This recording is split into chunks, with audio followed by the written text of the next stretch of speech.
তো আজকে হচ্ছে 19শে ফেব্রুয়ারি 2025।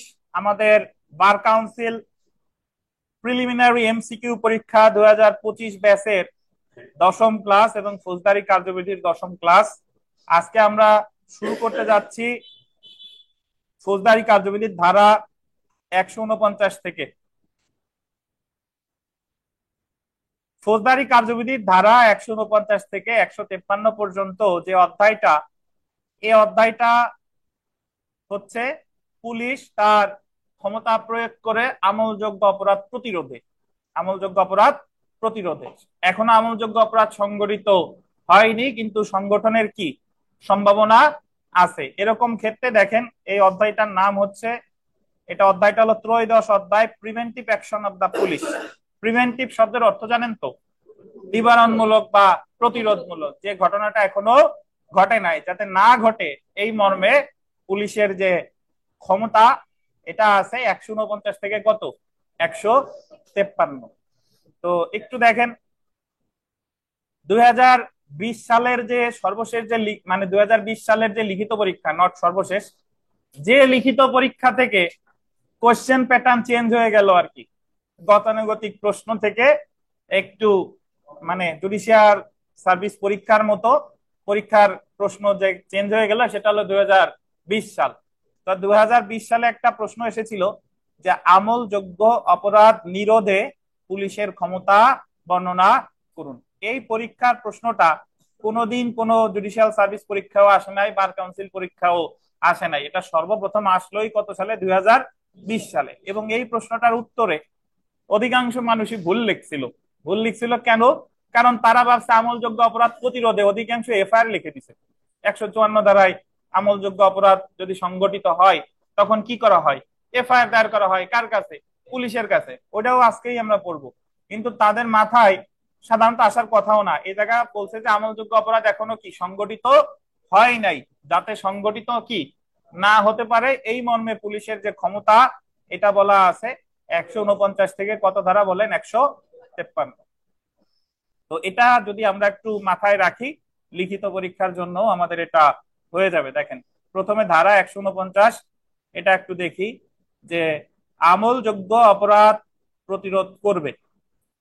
প্রত্যেক পুলিশ অফিসার আমলযোগ্য অপরাধ প্রতিরোধের জন্য হস্তক্ষেপ করতে পারেন এবং আমলযোগ্য অপরাধের অনুষ্ঠান তিনি তার সাধ্যমতো প্রতিরোধ করবেন। 149 ধারার মূল বিষয়বস্তু হলো পুলিশ অফিসার আমলযোগ্য অপরাধ যাতে সংগঠিত না হয় এই মর্মে তিনি তার সাধ্যমতো চেষ্টা করবেন। এখন যারা, আমি ধরে নিচ্ছি যে অনেকে আছেন যারা আমলযোগ্য অপরাধ কি এটা জানেন না, তো তাদের উদ্দেশ্যে সংক্ষেপে বলি যে ফৌজদারি কার্যবিধির দ্বিতীয় তফসিলের তৃতীয় কলামে বলা আছে যে যদি পুলিশ অফিসার কোনো অপরাধের ক্ষেত্রে বিনা পরোয়ানায় গ্রেফতার করতে পারে, সেটাকে বলে আমলযোগ্য অপরাধ। আর যে অপরাধের ক্ষেত্রে গ্রেফতার করতে হলে ওয়ারেন্ট লাগে, সেটাকে বলে কি, আমল অযোগ্য অপরাধ। আর যদি দ্বিতীয় তফসিলের তৃতীয় কলাম, যদি আমরা আপনাদের বাড়িতে যাদের ফৌজদারি কার্যবিধি বই আছে, এই বইটা যদি আপনি একটু বিশ্লেষণ করেন, মানে যদি দেখেন, দেখবেন যে যে অপরাধের সাজা 2 বছরের বেশি সেটাই সাধারণত আমলযোগ্য, আর যে অপরাধের সাজা 2 বছর বা তার কম সেটাই হলো কি, আমল অযোগ্য। তাহলে পুলিশ আমলযোগ্য অপরাধে যথাসাধ্য চেষ্টা করবে কত ধারায়, 149 ধারায়। তো একটু ব্যাখ্যাটা একটু দেখেন।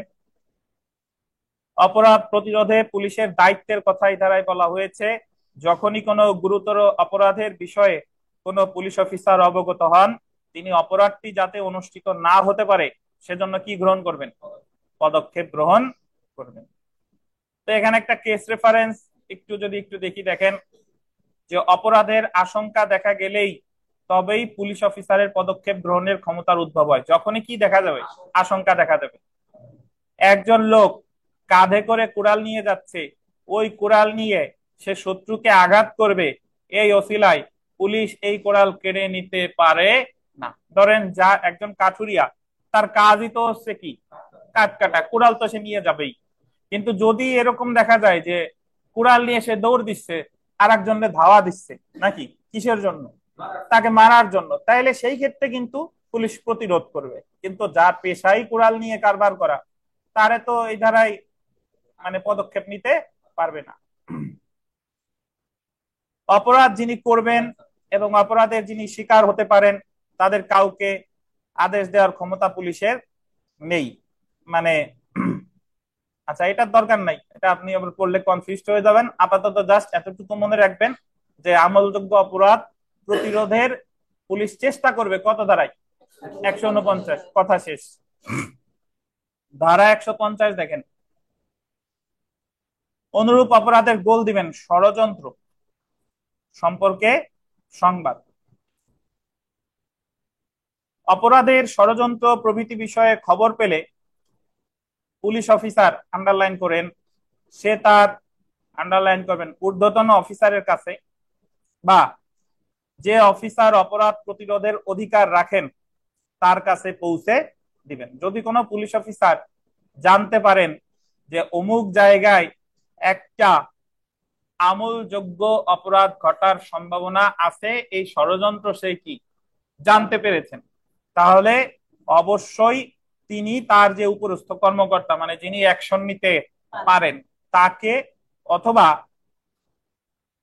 ওই পুলিশ ঊর্ধ্বতন অফিসারের কাছে তিনি মানে এ ব্যাপারে তিনি কি করবেন, অবগত করবেন। এখানে অধিক্ষেত্রের কোনো প্রশ্ন নেই, যেখানেই অপরাধের ষড়যন্ত্র করা হোক না কেন পুলিশ অফিসার এই ধারায় ব্যবস্থা গ্রহণ করতে পারেন। এটার অর্থ হলো যে এক থানার পুলিশ অফিসার যদি আর এক থানায় থাকে এবং এই অবস্থায় যদি সে জানতে পারে যে ষড়যন্ত্র হতে পারে, তাহলে সে এই ধারায় কি পদক্ষেপ গ্রহণ করতে পারে। এমন না যে তার অধিক্ষেত্র নাই। আমলযোগ্য প্রতিরোধের জন্য তার অধিক্ষেত্র যদি এক থানার পুলিশ অফিসার আর এক থানার মধ্যে গিয়েও কি করতে পারবে, মানে এই আমলযোগ্য অপরাধ প্রতিরোধের চেষ্টা করতে পারবে।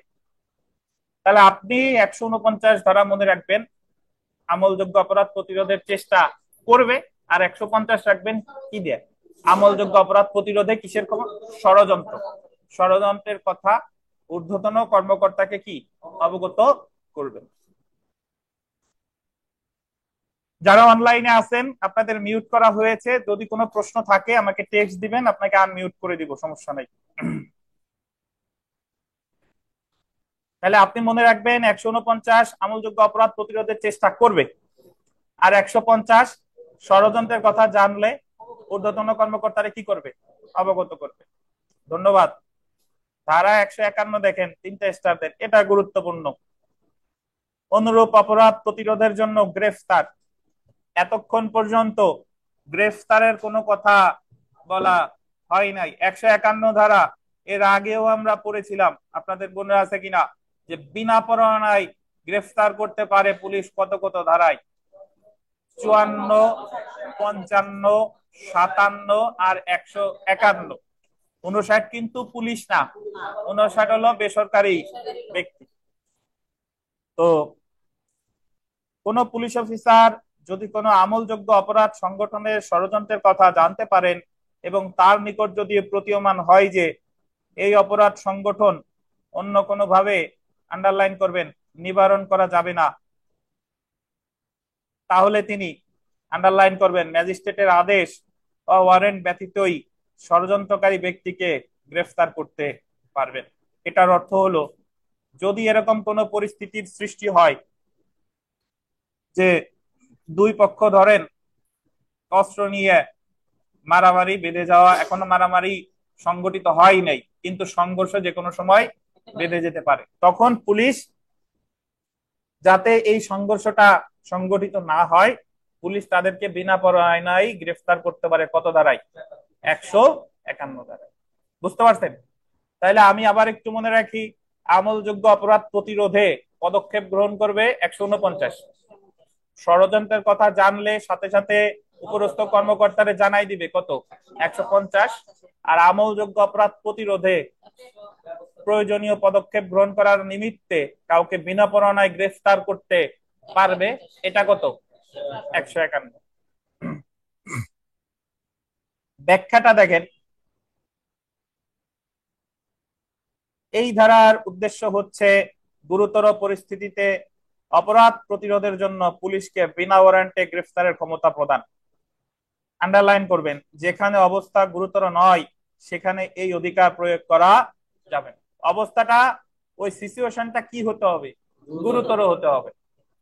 এই ধারায় গ্রেফতার করা হলে গ্রেফতারকৃত ব্যক্তিকে 24 ঘন্টার বেশি আটক রাখা যাবে না। আমরা তো জানি যে বিনা পরোয়ানায় যদি গ্রেফতার করা হয় 61 ধারার বিধান অনুসারে 24 ঘন্টার বেশি আটক রাখা যাবে না। আর যদি পরোয়ানা সহ গ্রেফতার করা হয় 81 ধারা অনুসারে অনতিবিলম্বে ম্যাজিস্ট্রেটের কাছে হাজির করতে হবে এবং তাকে যথাশীঘ্র ম্যাজিস্ট্রেটের কাছে পাঠাতে হবে এবং থানার ভারপ্রাপ্ত অফিসার ম্যাজিস্ট্রেটকে বিষয় রিপোর্ট করবেন।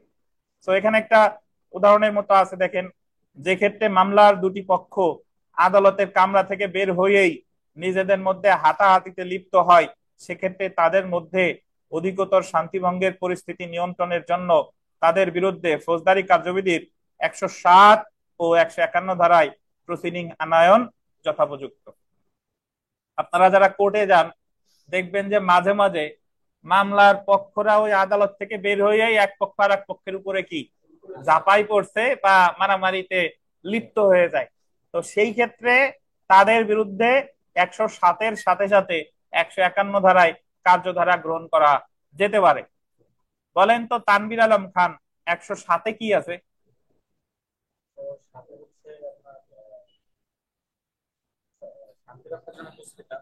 107-এ শান্তি রক্ষার জন্য মুসলেকা কে নির্দেশ দেয়? নির্বাহী ম্যাজিস্ট্রেট। কত বছরের জন্য দিতে পারে? 1 বছরের জন্য। এটা কি দণ্ডিত হওয়ার পরে নাকি পূর্বে? দণ্ডিত হওয়ার পূর্বে। দণ্ডিত হওয়ার ক্ষেত্র ছাড়া। আর শান্তি রক্ষার মুসলেকা আর কত ধারায় আছে? আর হচ্ছে 106 ধারা। 106 ধারায় কে দিতে পারে? জুডিশিয়াল ম্যাজিস্ট্রেট দিতে পারে। সেটা হচ্ছে কতদিনের জন্য? এটা 3 বছরের জন্য। সর্বোচ্চ 3 বছরের জন্য। ধন্যবাদ।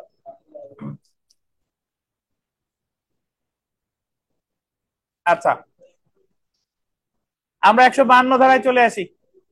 ধারা 152,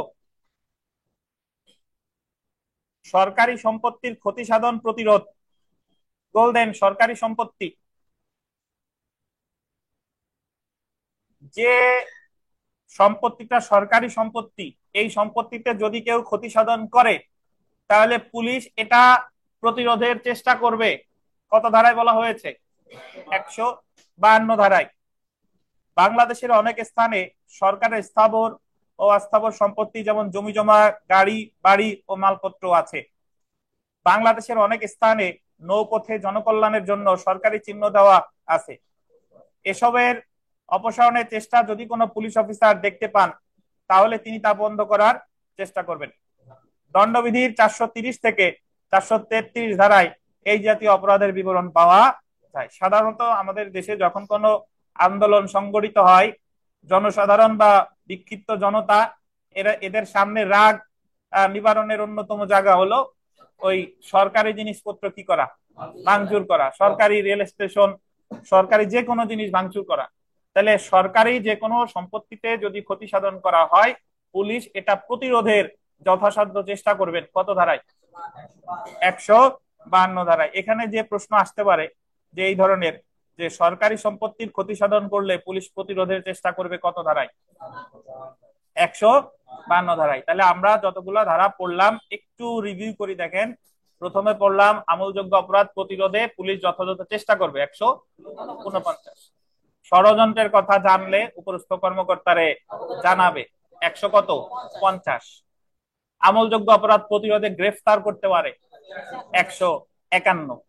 আর যদি সরকারি সম্পত্তির ক্ষতি করা হয় সেটা প্রতিরোধের চেষ্টা করবে কত? 152। সর্বশেষ ধারাটা দেখেন, 153, ওজন এবং পরিমাপের সরঞ্জাম পরীক্ষা। ওজনের জন্য ব্যবহৃত বাটখারা, দাড়িপাল্লা, নিক্তি প্রভৃতি গোল দিবেন থানার ভারপ্রাপ্ত অফিসার তার থানার, আন্ডারলাইন করবেন, সীমার মধ্যে পরীক্ষা করার অধিকার রাখেন। চালের দোকানে চালের পরিমাপ করতেছে কিন্তু 1 মনের চাল মাপতেছে, লেখা আছে 1 মন কিন্তু প্রকৃতপক্ষে ওই জায়গায় 1 মন চাল নাই।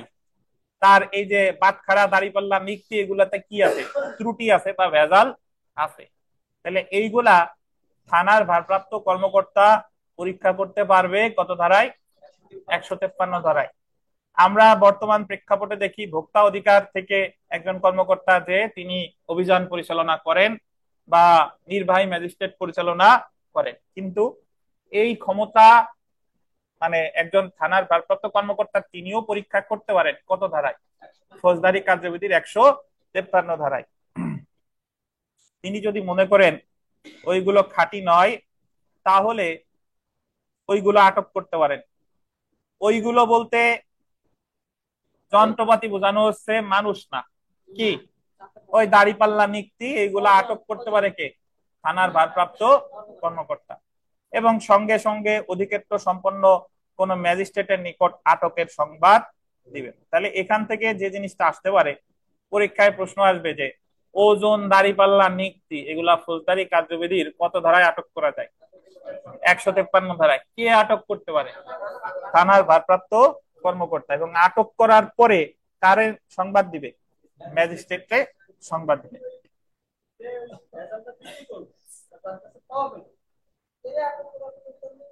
না, ওর বিরুদ্ধে আটক করার পর ওর বিরুদ্ধে যে মামলা রুজু করবে, কিন্তু এই ধারায় আটকের কোনো কথা বলা হয়নি। জি জি জি। দণ্ডবিধির আন্ডারে যদি আমরা দেখি ওই যে ওজন নিক্তি রিলেটেড মামলা আছে সেইটা, কিন্তু উনারে তাৎক্ষণিকভাবে আটক করার ক্ষমতা 153 ধারায় বলে নাই। ব্যাখ্যা দেখেন, দীর্ঘদিনের ব্যবহারের ফলে বাটখারা ক্ষয় হয়ে যেতে পারে। সেই ক্ষয় যদি খুব সামান্য হয় তাহলে ওই বাটখারাকে খাঁটি নয় এমন বাটখারা বলা যাবে না। দীর্ঘদিন যদি ব্যবহার করেন, দেখবেন যে ঝালমুড়ি আলারা যে কাঠের উপর পেঁয়াজ মরিচ কাটতেছে ওই কাঠটা কি হয়ে গেছে? ক্ষয় হয়ে গেছে। ইভেন ল্যাপটপের যে টাচ প্যাড, এটা আঙ্গুল রাখতে রাখতে একসময় এটাও ক্ষয় হয়ে যায়। তো দীর্ঘদিন কোনো জিনিস যদি ব্যবহার করে এরকম যদি বাটখারা ক্ষয় হয়ে যায় তাহলে এটা এই ধারার আওতায় পড়বে না। এখন ক্ষয় হয়ে যেতে যেতে যদি 1 কেজির যে আছে সেটা যদি হাফ কেজি হয়ে যায় তাহলে তো আবার হবে না, হালকা 10-12 গ্রাম ক্ষয় হতেই পারে। তো দণ্ডবিধির ত্রয়োদশ অধ্যায়ে বাটখারা এবং ও পরিমাপক যন্ত্র বিষয়ক অপরাধের বিধান পাওয়া যায়। এটা সাধারণত যতদূর মনে পড়ে 264 বা 265 থেকে 267 পর্যন্ত। ওখানে সাজা আছে 1 বছর করে, ত্রয়োদশ অধ্যায় ওজন ও বাটখারা রিলেটেড। তাহলে আমরা এখান থেকে কি কি জানলাম ভাই? সংক্ষেপে সেরে যাই। দেখেন, এতটুকু মনে রাখলেই প্রিলিমিনারিতে যদি 1-2 মার্ক আসে ইনশাল্লাহ আমরা পারবো। যে preventive action of the police কত অধ্যায়? ত্রয়োদশ অধ্যায়। কত ধারা থেকে কত ধারা? 149 থেকে 153। প্রতি সাধ্যমতো চেষ্টা করবে 149।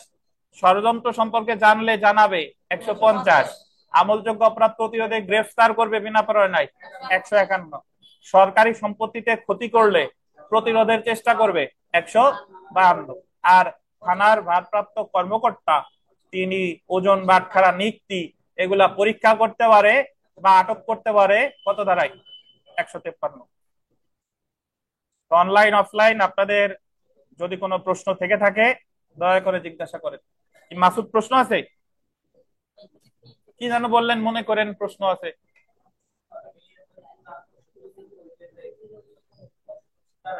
নেন এই ফোন, এই নেন মাইক্রোফোন নেন।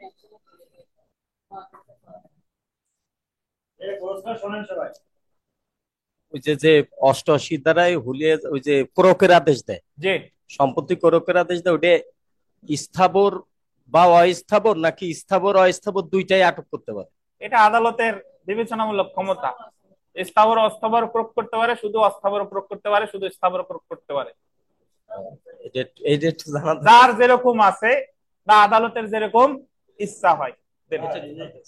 গণভবনের জিনিস সাধারণ চলো না চুরি রেখা মাথারে নিয়ে গেলে এটা একটু স্যার 105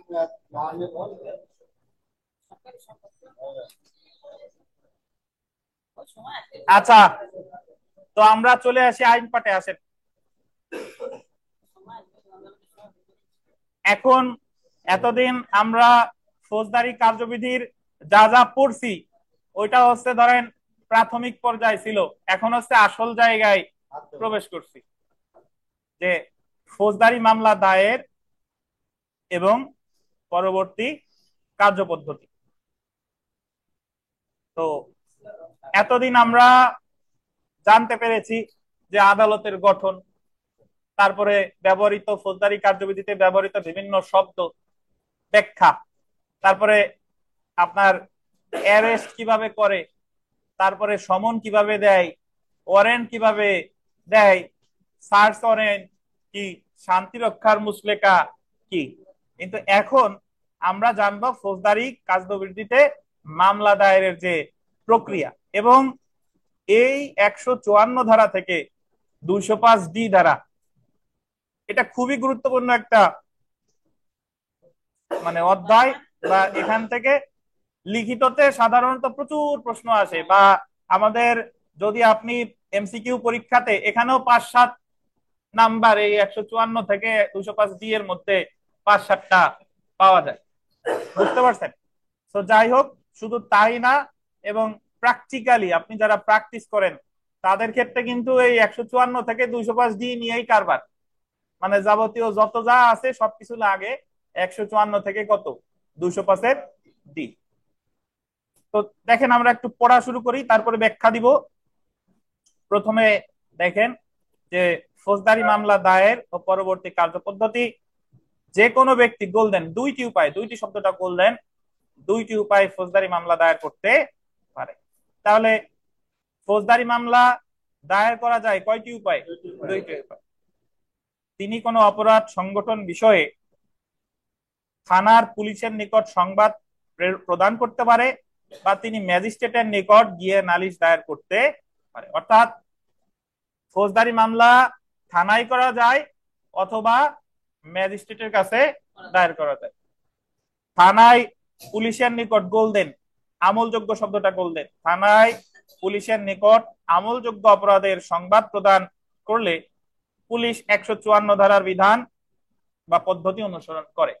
থানায় গিয়ে আপনি যদি আমলযোগ্য অপরাধের সংবাদ দেন যে অমুক জায়গায় একটা আমলযোগ্য অপরাধ সংঘটিত হয়েছে, তাহলে পুলিশ ফৌজদারি কার্যবিধির কত ধারার বিধান অনুসরণ করবে? 154 ধারায়। অপরদিকে গোল দিবেন, আমল অযোগ্য অপরাধের সংবাদ প্রদান করা হলে 155 ধারা আন্ডারলাইন করে অনুসরণ করে। তাহলে খুবই মানে সহজ প্রশ্ন এভাবে আসতে পারে যে থানায় যদি আমলযোগ্য অপরাধের সংবাদ দেওয়া হয় তাহলে পুলিশ কত ধারার বিধান অনুসরণ করবে? 154।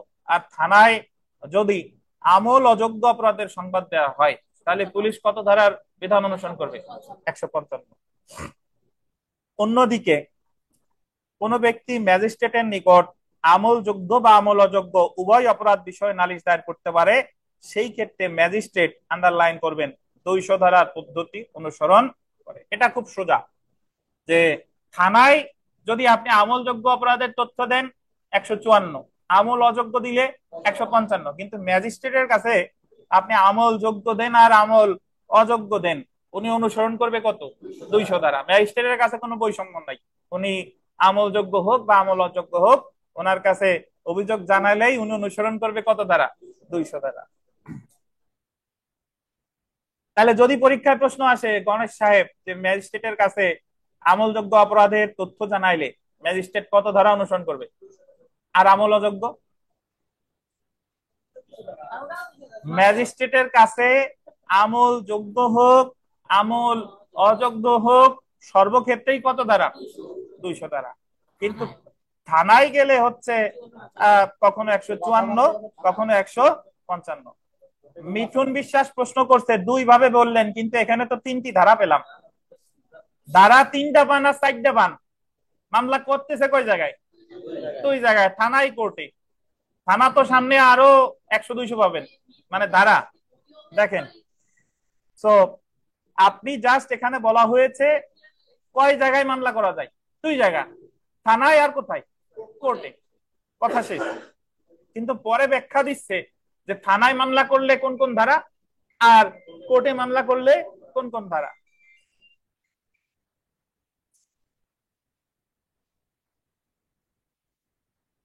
প্রকৃতপক্ষে পুলিশের নিকট অপরাধ সংগঠন বিষয়ে সংবাদ দেওয়া হোক বা ম্যাজিস্ট্রেটের নিকট নালিশ দায়ের করা হোক, আন্ডারলাইন করবেন, চূড়ান্ত ভাবে ম্যাজিস্ট্রেটই 190 ধারায় অপরাধটি আন্ডারলাইন করেন আমলে নিবে।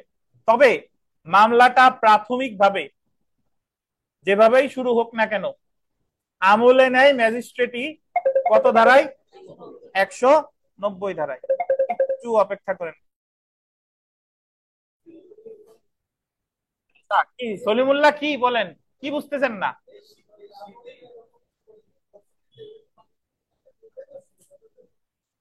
আচ্ছা, তাহলে আপনি একটা জিনিস দেখেন যে থানায় মামলা শুরু হইলে একভাবে এক এক ধারা অনুসরণ করতেছে, কোর্টে মামলা করলে এক এক ধারা অনুসরণ করতেছে, বাট আলটিমেটলি এই যে যে অপরাধটা আমলে নিবে এটা ম্যাজিস্ট্রেটই নিবে।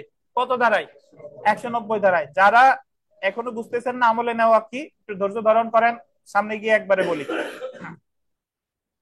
আমলে নেওয়ার জন্য মামলাটি ম্যাজিস্ট্রেটের নিকটই প্রেরণ করা হয়। সো এখানে একটা ছক আছে, স্ক্রিনে দেখা যাচ্ছে, দেখেন ছকটার দিকে একটু লক্ষ্য করেন যে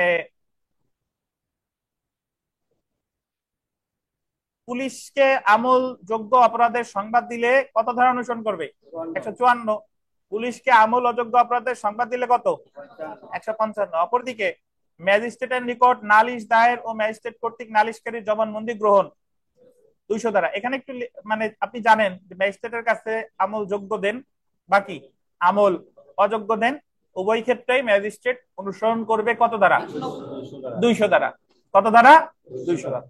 তারপরে দেখেন যে মামলাটার শুরু যেভাবেই হোক না কেন পরবর্তীতে এই মামলাটা আমলে নিবে। তো দেখেন আমরা ক্লাস শুরু করি,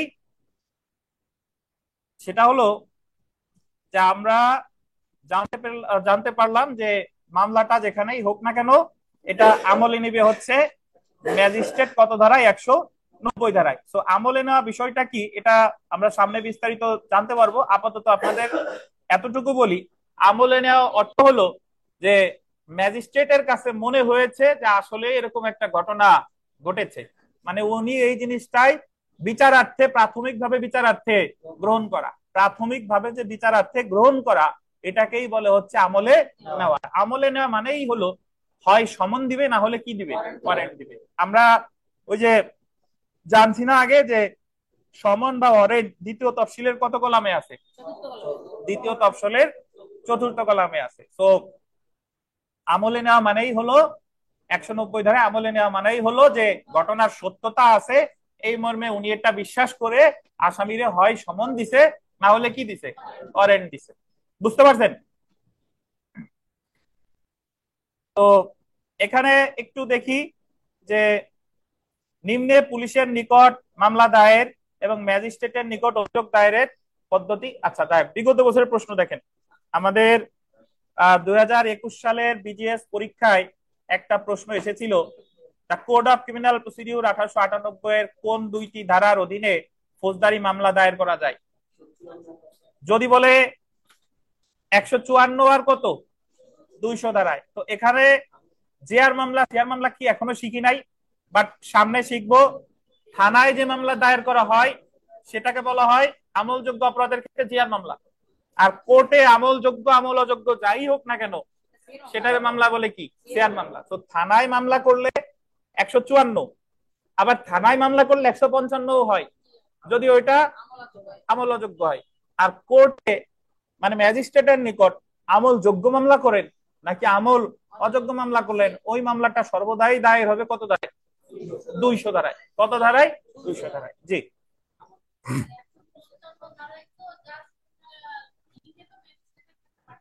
আচ্ছা আসতেছি। জি, আচ্ছা, তো এখন দেখেন কারো প্রশ্ন থাকলে আমার কাছে সরাসরি করবেন, মনে রাখবেন আমি জিজ্ঞাসা করব। Bluetooth mode. মিতা কি প্রশ্ন বলেন, আমার বলেন।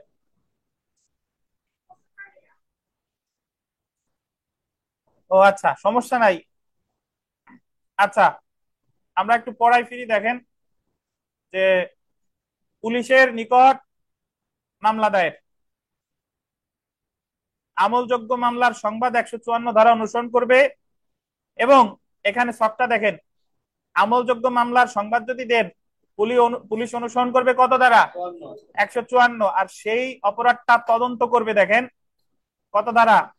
156। তার মানে 154 ধারার সাথে সম্পর্ক আছে কার?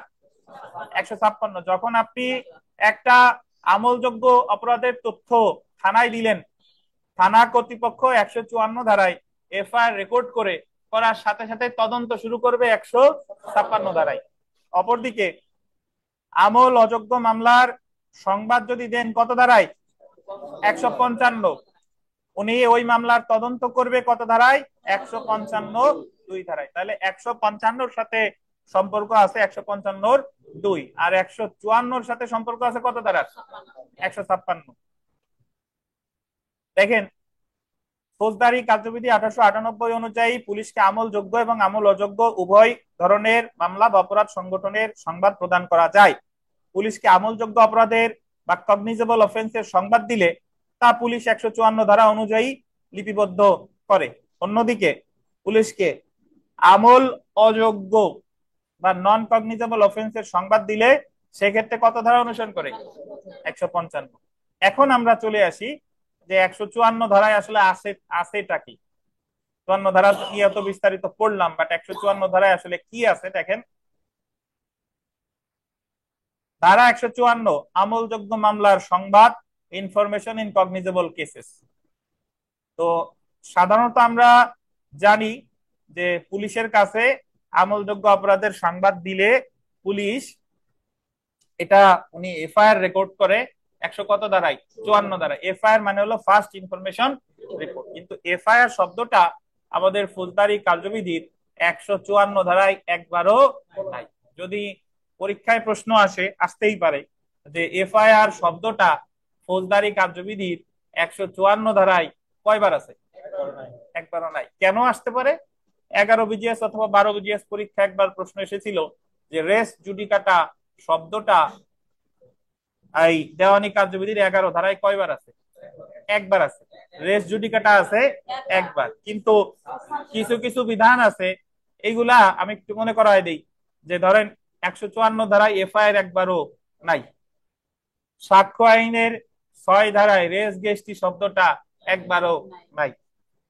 সাক্ষ্য আইনের 9 ধারায় টিআইপি, টেস্ট আইডেন্টিফিকেশন প্যারেড, এই শব্দটা একবারও নাই। তারপরে ফৌজদারি কার্যবিধির 498 ধারায় এন্টিসিপেটরি বেল, এই শব্দটা একবারও নাই। কিন্তু ওই জিনিসটা আলোচনা করছে ওই ধারায়, কিন্তু ওই শব্দটা ওই জায়গায় একবারও নাই। আমাদের দেওয়ানি কার্যবিধির 10 ধারায় রেস সাবজুডিস শব্দটা একবারও নাই। তো যাই হোক, আপাতত মনে রাখেন যে 154 ধারায় এফআইআর শব্দটা কয়বার আছে? একবারও নাই। আমলযোগ্য অপরাধ ও আমলযোগ্য মামলা সংগঠন সম্পর্কে প্রত্যেকটি তথ্য পুলিশ ফৌজদারি কার্যবিধির 154 ধারায় গ্রহণ করে।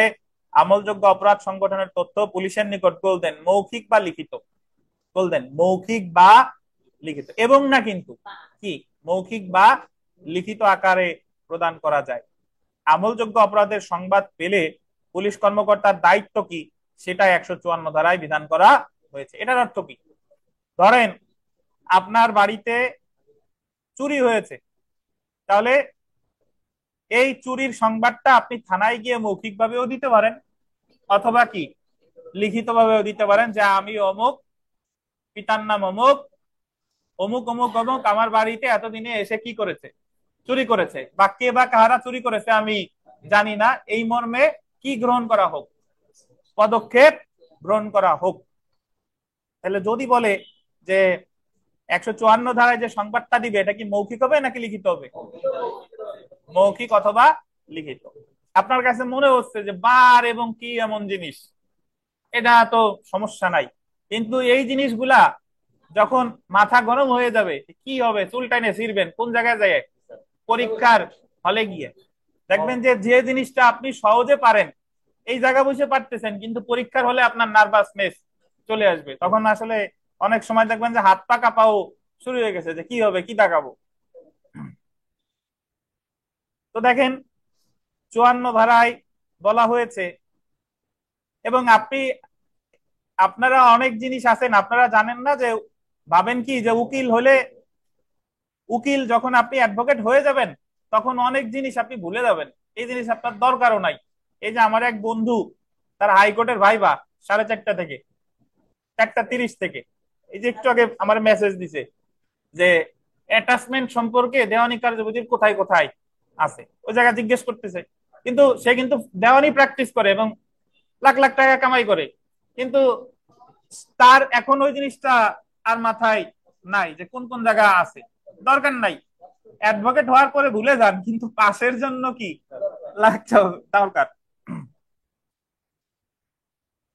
তো 154 ধারায় বলা হয়েছে আমলযোগ্য অপরাধ সংগঠন সম্পর্কিত প্রত্যেকটি তথ্য, আন্ডারলাইন করেন, থানার ভারপ্রাপ্ত কর্মকর্তার নিকট মৌখিকভাবে প্রদান করা হলে তিনি বা তার নির্দেশনায়, এটা আন্ডারলাইন করেন, তিনি বা তার নির্দেশনায় লিখিত আকারে লিপিবদ্ধ করবে বা করাবে। মানে যখন আমলযোগ্য অপরাধের তথ্য দিবেন মৌখিক বা আকারে দিলে থানার ভারপ্রাপ্ত কর্মকর্তা লিপিবদ্ধ করবে, অথবা ওনার নির্দেশে অন্য কেউ কি লিপিবদ্ধ করবে। আন্ডারলাইন করবেন, সংবাদদাতাকে পড়ে শোনাবে। যে 154 ধারায় যে মামলাটা করতেছে তারা বলে সংবাদদাতা বা ইনফরমেন্ট, সংবাদদাতা বা কি ইনফরমেন্ট। এবং এমন প্রত্যেকটি সংবাদ লিখিত আকারে দেয়া হোক বা লিখিত আকারে লিপিবদ্ধ হোক, আন্ডারলাইন করবেন, সংবাদদাতা স্বাক্ষর করবে। সংবাদদাতা কি স্বাক্ষর করবে। এবং থানায় রক্ষিত বহিতে বা সরকার কর্তৃক নির্ধারিত ফরম অনুসারে, নির্ধারিত ফরমের নিচে লেখেন বিপি 27 ফরম, নির্ধারিত ফরম লেখা আছে না, নির্ধারিত ফরমের নিচে কি লিখবেন, বিপি 27, বিপি 27 ফরম।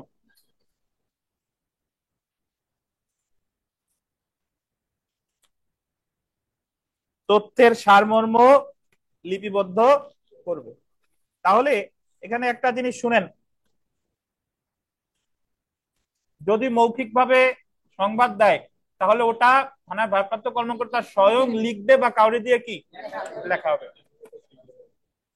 এবং তারে অবশ্যই সেটা কি করে শোনাবে। এফআইআর যে করে তারে কি বলে, সংবাদদাতা বা ইনফরমেন্ট। এবং এফআইআরটা যে ফর্মে রেকর্ড করা হয় সেটাকে কি বলে, বিপি কত ফর্ম, 27 ফর্ম। আচ্ছা, এখানে একটা জিনিস একটু লেখেন, সেটা হলো যে, আচ্ছা পরেও লেখলে হয়, সংবাদদাতা স্বাক্ষর করবে।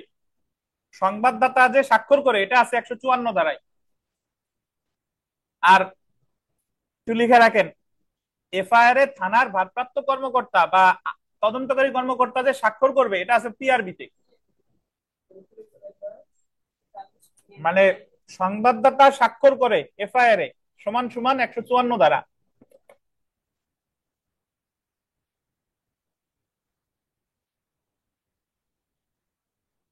সংবাদদাতা যে এফআইআর এ স্বাক্ষর করে এই কথাটা বলা আছে কোথায়, ফৌজদারি কার্যবিধির 154 ধারা। এফআইআর এ থানার ভারপ্রাপ্ত কর্মকর্তা মানে ওসি বা তদন্তকারী কর্মকর্তাও যে স্বাক্ষর করে এটা 154 ধারায় নাই, এটা আছে কততে, পিআরবিতে, পুলিশ রেগুলেশন অফ বেঙ্গলের 243 বিধিতে,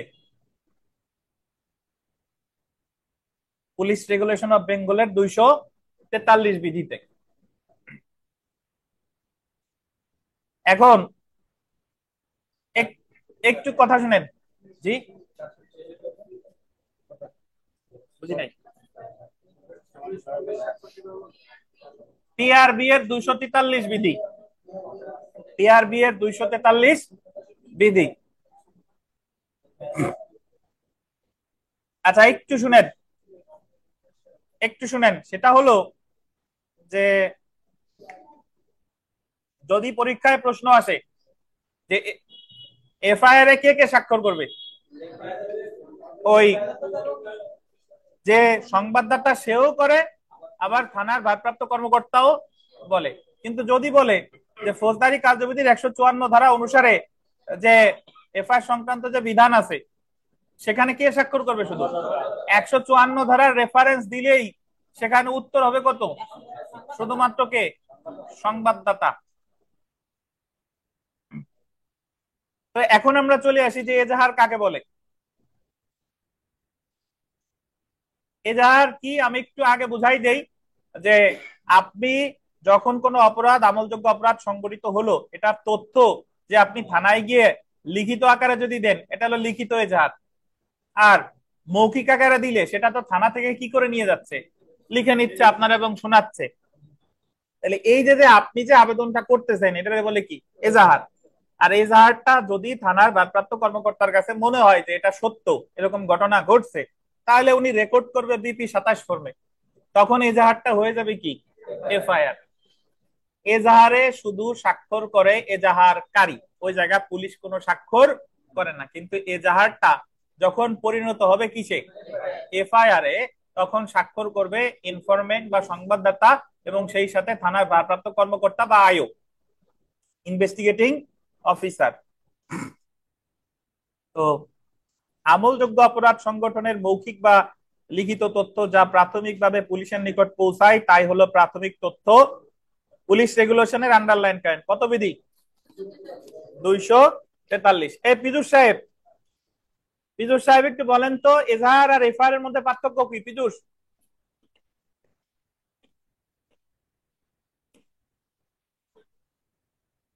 রুবেল শুনেন, বলেন। নার্ভাস হওয়ার কিছু নাই, বলেন।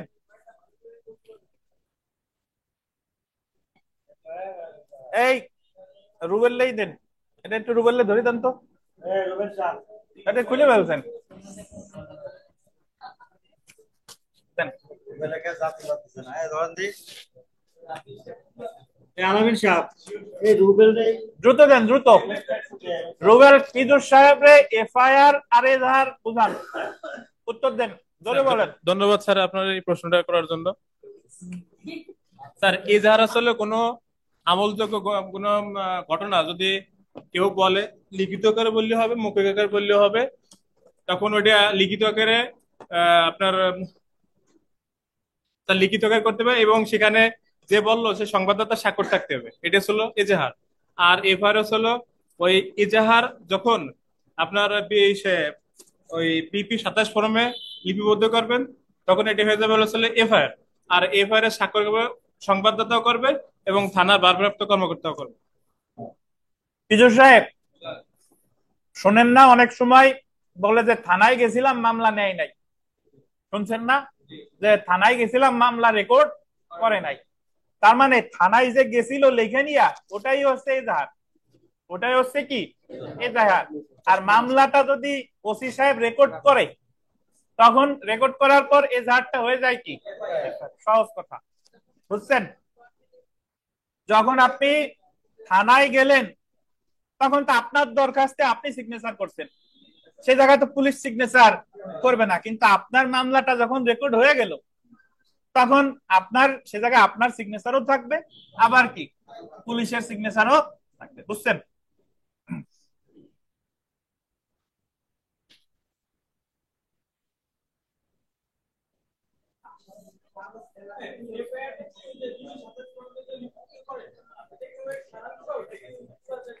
না সারাংশ।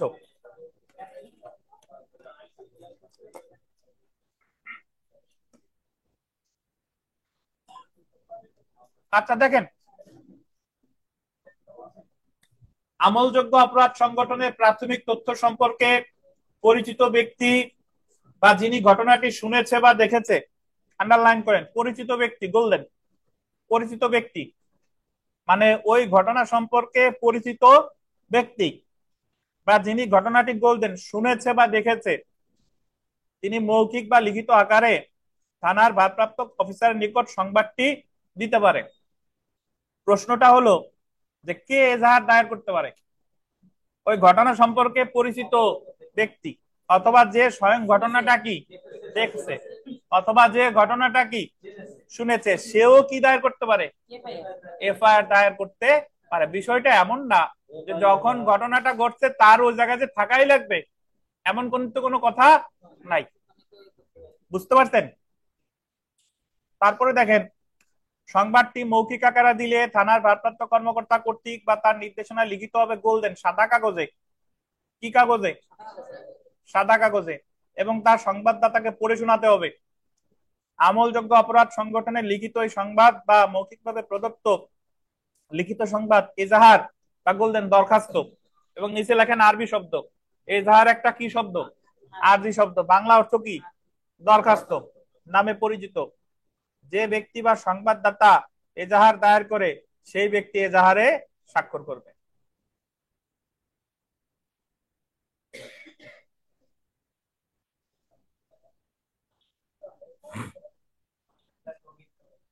আচ্ছা দেখেন, তাহলে প্রাথমিক তথ্য বিবরণী বা এফআইআর না, এজাহারই দেখেন, প্রাথমিক তথ্য বা এজাহারটি আমলযোগ্য অপরাধ সম্পর্কিত হলে শুধুমাত্র তখনই অপরাধটি প্রাথমিক তথ্য বিবরণীভুক্ত করা হয়। তার মানে আপনারা যদি এইভাবে বলে যে কোন ধরনের অপরাধের ক্ষেত্রে এফআইআর দায়ের করা হয়, আমলযোগ্য। এজাহারে উল্লেখিত তথ্য ব্যবহার করে পুলিশ প্রাথমিক তথ্য বিবরণী ফর্ম পূরণ করে। আমলযোগ্য অপরাধের প্রত্যেকটি তথ্য গোল্ডেন বিপি 27 ফর্মে রক্ষিত করা হয়। এফআইআর এর যে ফর্ম, এই ফর্ম রে কি বলে? BP 27 form. বিপি 27 ফর্ম নং 27, বিপি ফর্ম নং 27 প্রাথমিক তথ্য বিবরণী ফর্ম নামে পরিচিত। প্রাথমিক তথ্য বিবরণীতে আন্ডারলাইন করেন অভিযুক্তের নাম, জ্ঞাত বা অজ্ঞাত, শাস্তিযোগ্য ধারা, আইন, অপরাধ সংগঠনের স্থান, সময় ও ঘটনার সংক্ষিপ্ত বিবরণ, জব্দ মালামালের তালিকা ইত্যাদি উল্লেখ করা হয়। প্রাথমিক তথ্য বিবরণীতে গোল দিবেন, থানার ভারপ্রাপ্ত কর্মকর্তা স্বাক্ষর করবে এবং উক্ত বিবরণীর পাদদেশে সংবাদদাতা স্বাক্ষর বা টিপ সই থাকতে হবে। সংবাদদাতা স্বাক্ষরও করতে পারে অথবা কি টিপ সই। বলেন তো টিপ সই কখন দেয়? যে দেখা গেল সে স্বাক্ষর দেওয়ার তার যোগ্যতা বা নেই বা সে নিরক্ষর। এইভাবে প্রাথমিক তথ্য বিবরণী দায়েরের মাধ্যমে আন্ডারলাইন করবেন যে মামলা দায়ের করা হয় তাকে এফআইআর কেস বলে, এটাকে পুলিশ কেসও বলে। এমন মামলা জেনারেল রেজিস্ট্রিতে তালিকাভুক্ত করা হয়, তাই এটাকে জিআর কেসও বলা হয়। একটু কাহিনী শুনেন তাহলে। এজাহার কাকে বলে, এফআইআর কাকে বলে, এফআইআর কেস কাকে বলে, জিআর কেস কাকে বলে, পুলিশ স্টেশন কেস কাকে বলে, এটা একটু বুঝতে হবে আপনার। আমরা তো এতটুকু জানলাম, যদি আমলযোগ্য অপরাধ সংগঠিত হয় তাহলে আমি যে লিখিত ভাবে থানায় যেটা নিয়ে যাচ্ছি বা মৌখিক ভাবে বললে থানা কর্তৃপক্ষ সেটা লিখে নিচ্ছে, এটারে বলে এজাহার। এটা জানি না? এজাহার। এজাহার যখন ওসি সাহেব রেকর্ড করে নিচ্ছে বিপি 27 ফরমে, এজাহার কি হয়ে যাচ্ছে? এফআইআর। বুঝছেন? এই এফআইআর রেকর্ড হওয়ার সাথে সাথে, এজাহার রেকর্ড হওয়ার সাথে সাথে যে এফআইআর হলো, এটার বলে এফআইআর কেস বা police station case, PS case. কি বলেন? এফআইআর হওয়ার সাথে সাথে ওর নাম হচ্ছে পুলিশ স্টেশন কেস বা এফআইআর কেস। বুঝছেন? সংক্ষেপে বলে যে পিএস কেস, মানে কি? Police station case. বুঝছেন? তাহলে যদি আপনাকে বলে যে পুলিশ স্টেশন কেস কাকে বলে, বলবেন যে এজাহার যখন রেকর্ড হয়ে যায় তখনই সেটা কি হয়ে যায়? Police station case. আর পুলিশ স্টেশন কেসে এফআইআর কেসও বলে, পিএস কেস বা পুলিশ স্টেশন কেসও বলে। এইটুকু বুঝছেন না? বুঝছেন? এখন একটু শুনেন, মামলাটা তো হলো কোথায়? থানায়। এখন এই মামলার বিষয়ে ও যে 8তলা ভবন দেখছেন, চিফ জুডিশিয়াল ম্যাজিস্ট্রেট ভবন, ওখানে জিআর সেকশন আছে। GR section, general registrar section, ঠিক আছে? ওখানে গিয়ে এই জিআর মামলার তথ্যাবলী, ওখানে গিয়ে আবার ফর্ম আছে, সরি মানে এফআইআর কেসের যে তথ্যাবলী, ওখানে গিয়ে জিআর নিবন্ধন বইতে, জিআরও অফিসের যে নিবন্ধন বই, সেখানে যদি রেজিস্ট্রি হয়ে যায় তখন এই পুলিশ স্টেশন কেসটা হয়ে যাবে কি? GR case. বুঝতে পারছেন? এখন আমরা একটু আগে জানলাম, শুনেন, একটু আগে জানলাম যে জিআর মামলা এফআইআর, সরি এফআইআর 154 ধারা রেকর্ড হয়, আর তদন্ত করে কততে? 156তে। এখন পুলিশ তো এখনো তদন্ত শেষ করে নাই, তদন্ত করতে তার কি লাগবে? সময় লাগবে। তখন ওই জিআর সেকশনের বইতে এটা নিবন্ধন করার পর ম্যাজিস্ট্রেটের কাছে অবগত করে যেরকম একটা হয়েছে, তো ম্যাজিস্ট্রেট দেখবে যে এখনো তো তদন্ত শেষ হয় নাই, তাহলে তদন্তের রিপোর্ট দেওয়ার জন্য একটা ডেট দেয়, সেই ডেটটা হচ্ছে ওই মামলার পরবর্তী তারিখ। এরপরে ওই যে আসামি ধরে, জামিন চাই, রিমান্ড চাই, যাবতীয় যা যা চাইটাই সেটা হলো ওই যে ওই আদালতে ধার্য তারিখে পরিচালিত হয়। বুঝতে পারছেন? তো সামনে আমরা বিস্তারিত করব। আপাতত এটা বুঝেন যে যখন পুলিশ স্টেশন কেসটা জিআর সেকশনের যে নিবন্ধন বই আছে সেখানে নিবন্ধিত হয়ে যায়, তখন সেটার নাম হয়ে যাবে কি? জিআর কেস বা general registered case. Tanvir Alam Khan, microphone নেন। তানভীর আলম খান বলেন যে তাহলে এফআইআর কেস আর জিআর কেস কি এক জিনিস কিনা, বা কোনো পার্থক্য আছে কিনা?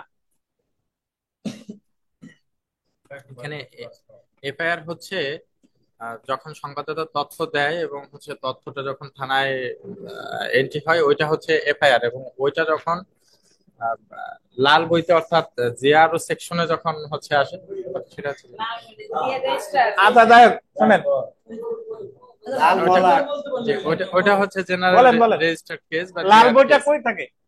যে এটা জিআর অফিসে থাকে, মানে ওই বইটা আসলে সকল সরকারি বই লাল বই আচ্ছা, থাকে। তাহলে এফআইআর এর বিষয়বস্তু যখন জিআর সেকশনের বইতে নিবন্ধন হয়ে যায় তখন এফআইআর কেসটা কি হয়ে যায়? জিআর কেস হয়। ঠিক আছে, তাহলে আমরা বলতে পারি এইভাবে, এজাহারের সাথে এফআইআর এর যে পার্থক্য, এফআইআর এর সাথে জিআর কেসের কি? কারণ এফআইআর কেস হয়েছে, বাট যখনই ওই জিআর সেকশনের বইতে নিবন্ধন হয়ে যায় তখনই তো সেটা কি হবে? GR case. বুঝছেন? as soon as possible। আচ্ছা দেখেন, সো মানে যত দ্রুত, দেরি করা যাবে না। তো এমন মামলা জেনারেল রেজিস্ট্রিতে তালিকাভুক্ত করা হয়, তাই এটাকে জিআর কেসও বলা হয়। জিআর মামলার পক্ষ হিসেবে আন্ডারলাইন করেন, সংবাদদাতার নাম থাকে না। যখন জিআর মামলা হবে তখন আর সংবাদদাতার নাম থাকে না, বরং সংবাদদাতার নামের পরিবর্তে পক্ষ হিসেবে গোল দেন রাষ্ট্র ব্যবহার করা হয়। অর্থাৎ জিআর মামলার পক্ষ হিসেবে রাষ্ট্রের নাম থাকে, রাষ্ট্র বনাম অমুক, রাষ্ট্র বনাম তানবীর এবং রশিদ। বুঝতে পারছেন? এই যে রাষ্ট্র বনাম রশিদ এবং অন্যান্য। তাহলে যদি কোনো পরীক্ষার প্রশ্ন আসে এভাবেও আসতে পারে যে মামলার নাম দিয়ে বললো যে রাষ্ট্র বনাম অমুক, এটা কি মামলা? কি মামলা? বিগত বছরের প্রশ্ন দেখেন, এফআইআর কার নিকট দায়ের করা যায়? কার নিকট? স্থানীয় থানা। অনেক কঠিন প্রশ্ন। তারপরে 2 নাম্বার দেখেন, কোন আমলযোগ্য অপরাধ সংগঠন সম্পর্কে ফৌজদারি কার্যবিধির 154 ধারায় প্রদত্ত এজাহারে স্বাক্ষর করবে কে? সংবাদদাতা বা এজাহারকারী। এখন আমরা মোটামুটি এতটুকু ধারণা লাভ করলাম যে থানায় যদি আমলযোগ্য অপরাধের সংবাদ দেওয়া হয়, কি কোন ধারা অনুসরণ করবে, কিভাবে তদন্ত করবে, কিভাবে সেটা জিআর কেস হবে, এটা আমরা কি ধারণা পেলাম। এখন আমরা দেখবো, দেখেন বলেন। হ্যাঁ,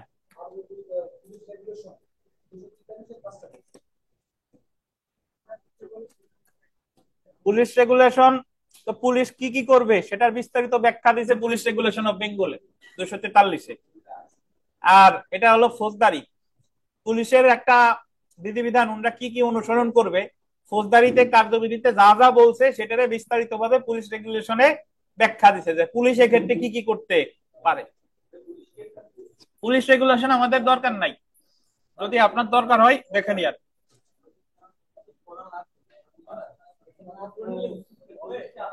আচ্ছা দেখেন, ধারা 155 দেখেন, আমল অযোগ্য মামলার সংবাদ, information in non cognizable offences বা কেসেস, সরি, আমল অযোগ্য অপরাধ ও আমল অযোগ্য মামলা সম্পর্কিত কোন তথ্য থানায় পুলিশের নিকট প্রদান করা হলে পুলিশের দায়িত্ব সম্পর্কে 155 ধারায় আলোচনা করা হয়েছে। 155 ধারায় 2টি উপধারা আছে। 155 এক ধারায় বলা হয়েছে আমল অযোগ্য অপরাধ সংগঠনের সংবাদ আন্ডারলাইন করবেন থানার ভারপ্রাপ্ত কর্মকর্তার নিকট প্রদান করা হলে তিনি থানার রক্ষিত বইতে তিনি তথ্যের সারমর্ম লিপিবদ্ধ করবে। এই বইটা হলো বিপি 65 ফর্ম। বিপি কত? 65। এফআইআর এর ক্ষেত্রে বিপি 27।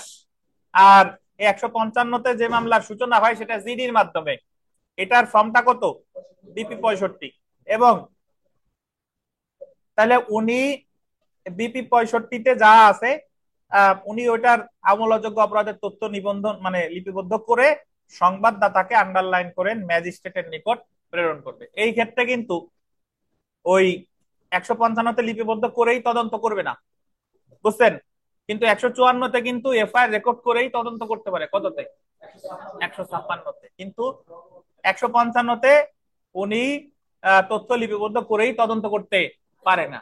এ জায়গায় অনুমতি লাগে কার? ম্যাজিস্ট্রেটের। কে বিশ্বাস না বুঝলে প্রশ্ন করেন।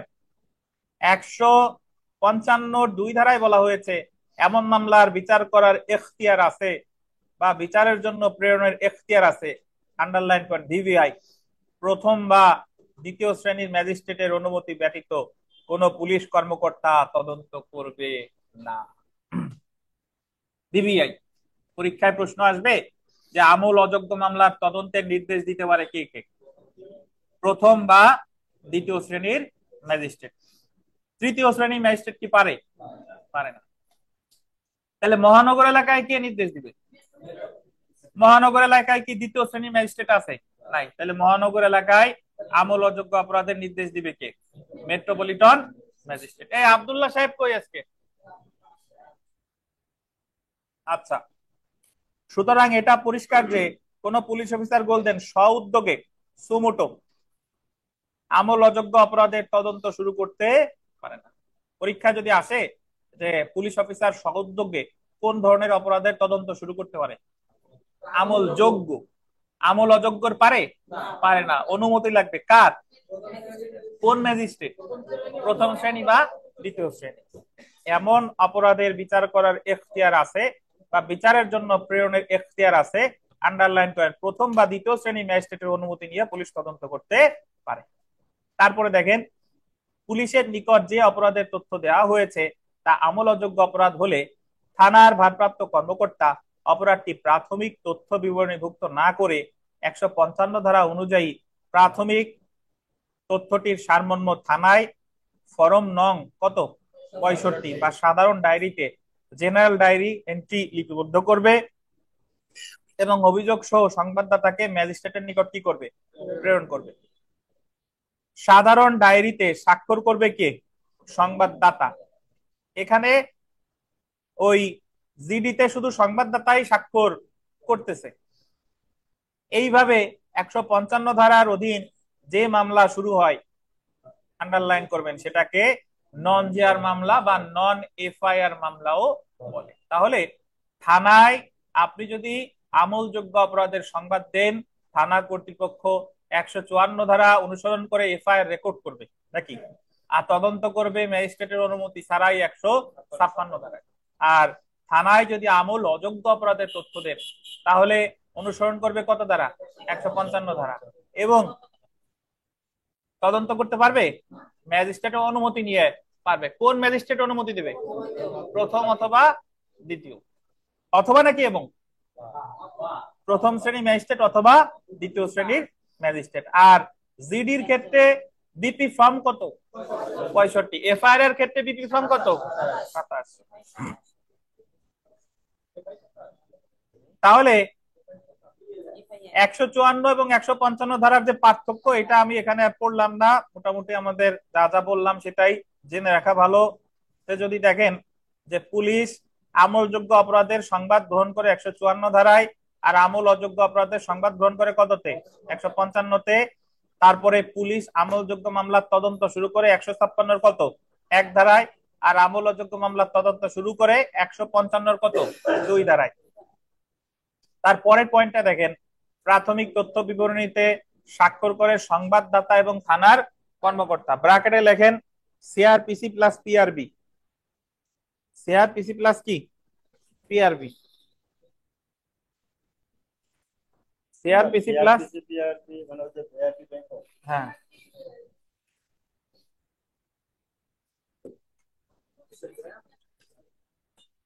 নেন মাইক্রোফোন নেন, তার মাইক্রোফোনটা দেন।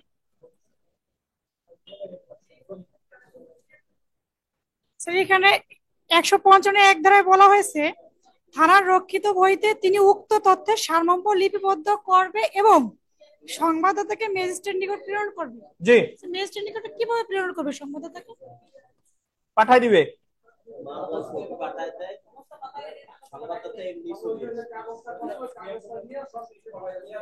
সরাসরি জিআরওর কাছে পাঠায় দেয়। সরাসরি পাঠাই দেয়? হ্যাঁ।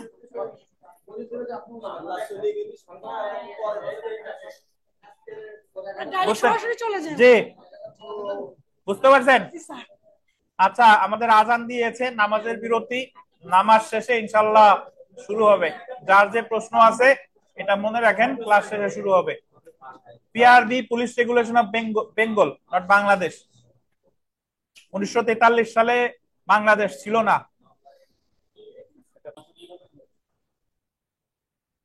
তো বিগত বছরের প্রশ্নটা দেখেন, 2023 সালের সর্বশেষ পরীক্ষায় প্রশ্ন এসেছে যে কোড অফ ক্রিমিনাল প্রসিডিওর 1898 এর কোন ধারায় আমল অযোগ্য মামলার কথা বলা হয়েছে? আমল অযোগ্য বললেই কত ধারা? 155। 2 নং প্রশ্নটা বিবিআই, এটা একটু দেখেন, এটা গুরুত্বপূর্ণ। সেটা হলো যে কোন মহানগর এলাকার পুলিশ কর্মকর্তা আমল অযোগ্য মামলা তদন্ত করতে পারবে না যদি সে অনুমতি না নেয়। কার? মহানগর এলাকায় কি দ্বিতীয় শ্রেণীর ম্যাজিস্ট্রেট নেই, সো এক্ষেত্রে হবে কি মেট্রোপলিটন ম্যাজিস্ট্রেট। এছাড়া এটা একটু দেখেন 3 নং প্রশ্নটা, কোড অফ ক্রিমিনাল প্রসিডিউরের কোন ধারার বিধান অনুযায়ী একজন পুলিশ কর্মকর্তা ম্যাজিস্ট্রেটের অনুমতি ব্যতীত তদন্ত কাজ করতে পারে? 100 কত? 56। 156। সেলফ প্র্যাকটিসে যে প্রশ্নগুলো আছে এগুলো ইনশাআল্লাহ আপনারা পারবেন। বিশেষ করে 7 নং প্রশ্নটা আমি একটু পড়ি, এটা গুরুত্বপূর্ণ। যে 155 ধারার অধীন পুলিশের নিকট আমল অযোগ্য অপরাধের সংবাদ দিলে পুলিশ কি করবে? সংবাদটি থানার বইয়ে লিপিবদ্ধ করবে এবং সংবাদদাতাকে ম্যাজিস্ট্রেটের নিকট কি করবে? প্রেরণ করবে। জি। আর এছাড়া অন্যান্য যা যা আছে এগুলা পারবেন। 11 নং 12 নং প্রশ্নটা দেখেন। 12 নং প্রশ্ন বলছে জিআর এর পূর্ণরূপ কি? General registered. General registered. CR এর পূর্ণরূপ কি? Complaint registered. জিডি এর পূর্ণরূপ কি? General diary. আচ্ছা, তো তাহলে আমরা একটু চলে আসি আমরা মোটামুটি একটা ধারণা লাভ করলাম। সেই ধারণাটা হলো যে পুলিশের কাছে কোন ধরনের অপরাধের তথ্য দিলে পুলিশ কি কি করে। এখন আমরা জানবো, জি, এখন আমরা দেখব ম্যাজিস্ট্রেটের নিকট নালিশ। ম্যাজিস্ট্রেটের নিকট নালিশ, কমপ্লেইন্ট টু ম্যাজিস্ট্রেট। ম্যাজিস্ট্রেটের কাছে যদি নালিশ করে তাহলে ম্যাজিস্ট্রেট কি কি করতে পারে। তো তার আগে আপনারা এটা জানেন যে ম্যাজিস্ট্রেটের কাছে আমলযোগ্য অপরাধের তথ্য দেখ বা আমল অযোগ্য অপরাধের তথ্য দেখ, ম্যাজিস্ট্রেট অনুসরণ করবে কত ধারা? 200 ধারা। কিন্তু থানায় আমলযোগ্য দিলে এক প্রকার, আমল অযোগ্য অপরাধের তথ্য দিলে আর এক প্রকার। তো দেখেন 200 ধারায় অ্যাকচুয়ালি উনি জবানবন্দি গ্রহণের পরে উনি কি কি করতে পারে? যখন কোনো ম্যাজিস্ট্রেটের কাছে নালিশ করা হয় তখন ওনার হাতে অনেকগুলো অপশন আছে। উনি কি করবে না না করবে এটা ওই সংশ্লিষ্ট ওই অভিযোগের ক্ষেত্র অনুসারে উনি বিবেচনামূলক ক্ষমতা প্রয়োগ করে করবে। এই জায়গায় পুলিশ যেরকম এফআইআর রেকর্ড করে তদন্ত করছে বা জিডি রেকর্ড করে ম্যাজিস্ট্রেটের কাছে পাঠাইছে, ম্যাজিস্ট্রেট কিন্তু তা না। উনি সিআর মামলার ক্ষেত্রে উনি ওনার কাছে বেশ কতগুলো অপশন আছে, উনি যেটা যৌক্তিক মনে করে সেটা করবে এবং কোনোটা করতেই তিনি বাধ্য নন। একটু যদি দেখি যে প্রথমে যদি দেখেন যে 200 ধারায় মামলা দায়ের করলো ম্যাজিস্ট্রেটের কাছে। 200 ধারায় অ্যাকচুয়ালি জবানবন্দি নাই। জবানবন্দি মানে হলো, আপনারা যারা কোর্টে যান তারা জানেন, বা না গেলেও সমস্যা নাই, যখন আপনি ম্যাজিস্ট্রেটের কাছে এই নালিশি নিয়ে যাবেন তখন ওই কাঠ গড়ায় আপনারা দাঁড় করায়, দাঁড় করানোর পরে আপনার শপথ বাক্য পাঠ করায়, যাহা বলিব সত্য বলিব, সত্য বলিয়া মিথ্যা বলিব না। তখন আপনার আইনজীবী জিজ্ঞাসা করে আপনারা যে আপনার নাম কি, ঠিকানা কি, বয়স কত, আসামি কয়জন, কি ঘটনা ঘটছে, আপনি কি বিচার চান। জি, এই যে যে আপনি কি অভিযোগটা আনছেন এই বিষয়ে আপনার কি নেওয়া হয়, জবানবন্দি নেওয়া হয়। এই জবানবন্দিটাই আছে কত ধারায়, 200 ধারায়। তো দেখেন, জবানবন্দি নেওয়ার পরে ধরেন একজন একজন মহিলা, উনি একটা যৌতুকের মামলা করছে ম্যাজিস্ট্রেটের কাছে। তো মামলাটা করা হয় কত ধারায়, 200 ধারায়। তো জবানবন্দি নেওয়ার পরে এবং ঘটনার বিস্তারিত শুনে ম্যাজিস্ট্রেটের কাছে যদি মনে হয় যে আসলেই তার স্বামী যৌতুক চেয়েছে, মানে ঘটনার কি আছে, সত্যতা আছে, তাহলে ম্যাজিস্ট্রেট অপরাধ আমলে নিতে পারে 190 ক ধারায়। আপাতত 190 ক খ দিয়ে আমাদের কাজ নাই, জাস্ট মনে রাখেন আমলে নাই কত ধারায়, 190 ধারায়। এবং এখানে লেখেন যে আমলে নেওয়া মানেই হলো সমন অথবা ওয়ারেন্ট দেওয়া। কত ধারায়, 204 ধারায়। মানে 190 সাথে সম্পর্ক আছে কার, 204 আমলে নেওয়া মানেই হলো সমন অথবা ওয়ারেন্ট দেওয়া। কত ধারায়, 204 ধারায়।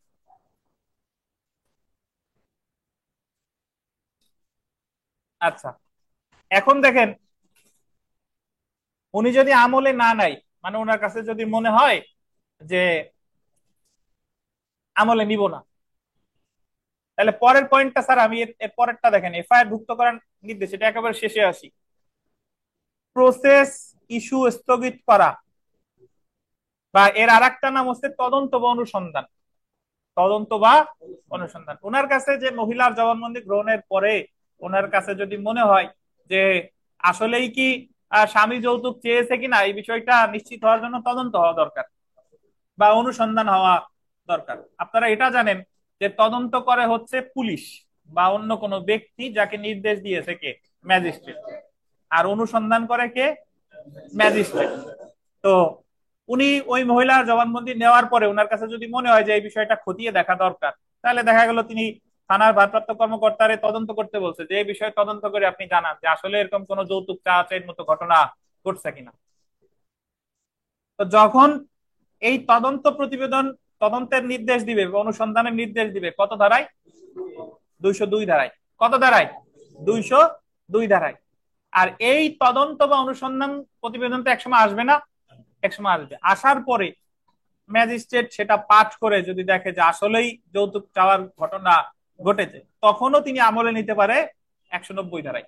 কত ধারায়, তার মানে এটা বোঝা গেল যে উনি 200 ধারায় জবানবন্দি নিয়েও আমলে নিতে পারে, অথবা কি